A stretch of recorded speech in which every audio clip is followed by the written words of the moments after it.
এই নাও দিয়া, পিকনিকের জন্য 2000 টাকা মাকে দিয়ে গিয়ে। কিন্তু এতে কি করে হবে? পার হেড 2000 টাকা লাগবে বলেছে, তোমার আর আমার মিলিয়ে মোট 4000 টাকা লাগবে। ও বা, আরো 2000 লাগবে।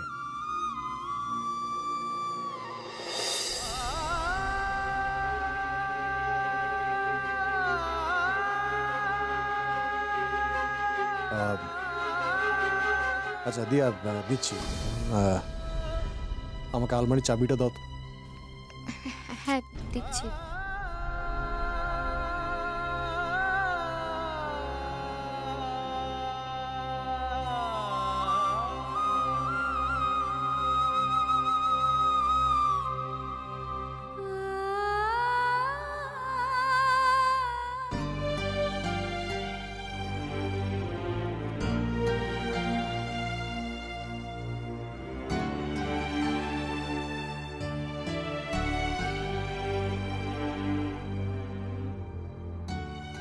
আরো 2000 টাকা মাকে দিয়ে দাও। বলছি কি, তোমাকে একটা কথা বলবো? বলো। দেখো, আমি তো তোমার স্ত্রী, তাই বলছিলাম যে আমি জানি তুমি কি বলতে চাইছো দিয়া। হ্যাঁ, তুমি আমার স্ত্রী, তাই আমার মানে তোমার হাজবেন্ডের এই সংসারে যাতে কোনো অসম্মান না হয় সেটা দেখার দায়িত্ব তোমার। দিয়া, আমি তোমায় আগে বলেছি কিনা সেটা আমার মনে পড়ছে না, তবে এখন বলছি।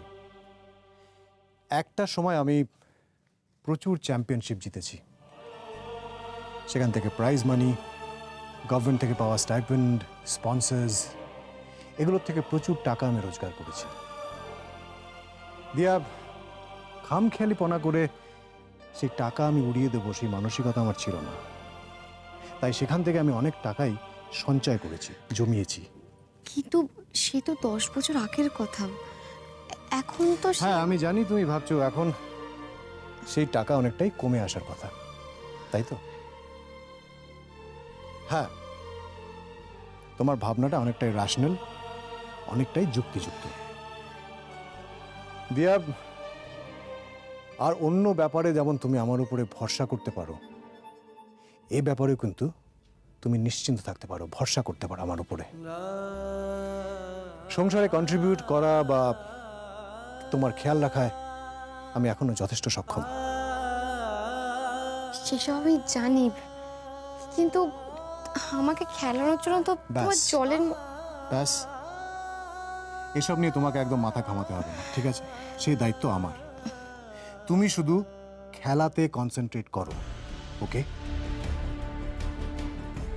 কাল আনন্দ করে নাও, তারপর কিন্তু চুটিয়ে প্র্যাকটিস, শুধু প্র্যাকটিস। ওকে, যাও টাকাটা মাকে দিয়ে দাও।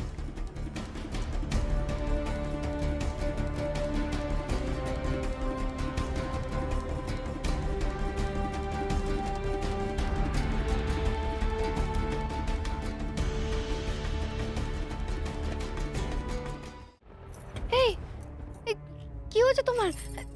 ঘামছো কেন তুমি? তো তোমার শরীরটা খারাপ লাগছে? কি হয়েছে তোমার বলো? দিয়া, মায়াঙ্ক তোমাকে আমার কাছ থেকে টেনে হিচড়ে সরিয়ে নিয়ে যাচ্ছে দূরে কোথাও। দিয়া, আমি অনেক চেষ্টা করে তোমাকে আটকাতে পারছি না।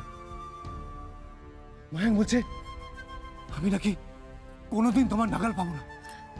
দিয়া, আমি তোমাকে কিছুতেই বাঁচাতে পারছি না। দিয়া, কিছুতেই বাঁচাতে পারছি না। দিয়া, আমার সামনে মুখোশ পরা কয়েকটা লোক পাথরের দেয়ালের মতো দাঁড়িয়ে আছে। আমি কিছুতেই তাদেরকে ডিঙিয়ে তোমার কাছে পৌঁছতে পারছি না। দিয়া, এই তো আমি তোমার পাশে, আমাকে ছুঁয়ে দেখো, আমি তোমার পাশে বসে আছি। এই তো আমি। তুমি এতক্ষণ স্বপ্ন দেখছিলে। হ্যাঁ, তুমি স্বপ্ন দেখছিলে। আমি তোমাকে বলছিলাম না যে শত্রুদের নিয়ে এত ভেবো না। তুমি মায়াঙ্ক শর্মাকে নিয়ে এত ভাবছো বলে এসব দুঃস্বপ্ন দেখছো। দেখো দেখো, মানুষ মাত্রই বিপদ হয়, কিন্তু পৃথিবীতে এমন কোনো বিপদ নেই যা থেকে তুমি আমাকে রক্ষা করতে পারবে না। হ্যাঁ, তুমি একদম ভেবো না, আমাকে তোমার থেকে কেউ ছিনিয়ে নিতে পারবে না, কেউ না। দিয়া, মায়াঙ্ক কিন্তু এবার বড় সড় আঘাত করবে। ওরা ওষুধ খাইয়ে তোমাকে পঙ্গু করে দেওয়ার চেষ্টা করেছিল, সেটা আমরা সফল হতে দিইনি। শালিনী শর্মা এবার স্টেট চ্যাম্পিয়নশিপে পার্টিসিপেট করতে পারছে না, আর মায়াঙ্ক শর্মা গ্যালারিতে বসে চুপচাপ কোর্টে তোমার খেলা দেখবে, এটা হতে পারে না। মায়াঙ্ক এবার কিন্তু জান প্রাণ লড়িয়ে দেবে দিয়া তোমাকে আটকানোর জন্য, তোমাকে হারানোর জন্য। জানি, কিন্তু আমরা যখন এতদিন পর্যন্ত মায়াঙ্ক শর্মার মোকাবিলা করে এসেছি, এরপরেও আমরা পারবো।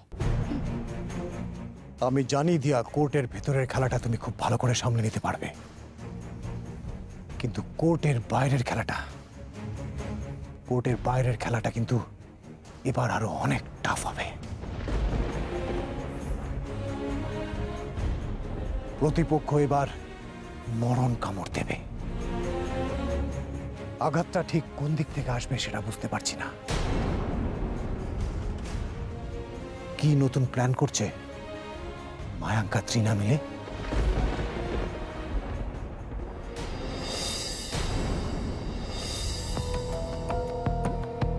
এই, এটাই তো মনে হচ্ছে মুখুজ্জুদের বাগান বাড়ি। আমরা তো ঠিক জায়গায় পৌঁছে গেছি রে। আচ্ছা, আপনারা টাকি যাবেন বলে ট্রাভেল এজেন্সি থেকে গাড়ি বুক করেছিলেন না? এই, মুখে মুখে বেশি তর্ক করবি না, বুঝলি? তোকে টাকা দিয়ে গাড়ি বুক করেছি, যেখানে বলবো সেখানেই নিয়ে যাবি। জমের দক্ষিণ দুয়ারে বলবো তো সেখানেই নিয়ে যাবি, বুঝলি? ও বাবা, আপনারা কারা? হ্যাঁ, কে বলুন তো আপনারা?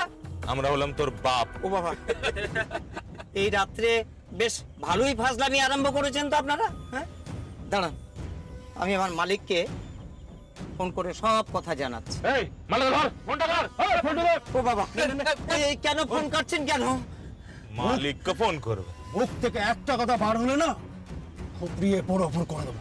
হ্যাঁ লাল্টু, তুই এটাকে দেখ, আমরা গাড়ি থেকে নেমে বাড়িটা দেখে আসি। ঠিক আছে, চলো বস, ভালো করে ধর।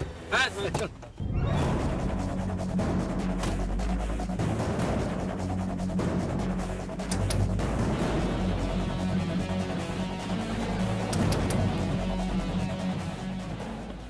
কে কে আপনারা? এত রাতে কাকে চাই? এটা মুখুজ্জুদের বাগান বাড়ি না? হ্যাঁ, কিন্তু আপনারা কারা? আমরা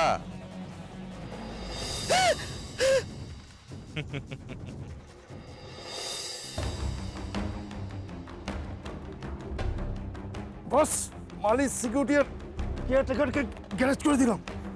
পিস্তলের সামনে মালগুলো ট্যাফও করতে পারেনি। বস, এবার তাহলে নেক্সট কাজ কি? নেক্সট কাজটা করার আগে বিগ বসকে একটা SMS করে দে। আর শোন, বেশি কিছু লিখবি না, শুধু লিখবি কাজ হয়ে গেছে। ওকে বস, ওকে। এই দাঁড়া, এই ফোন থেকে করিস না।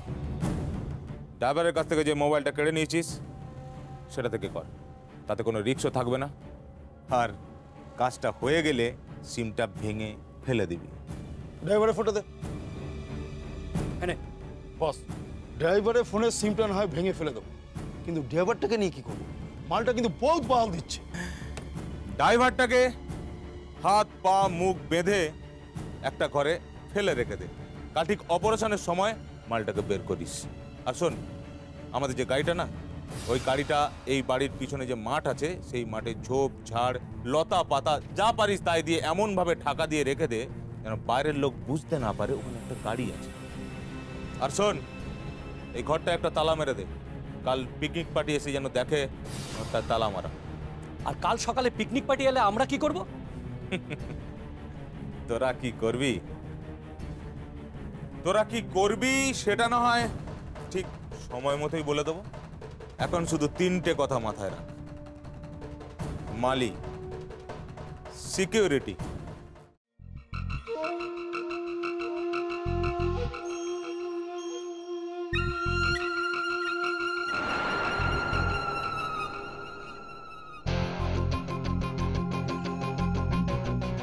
পাখি এসে গেছে। হ্যাঁ।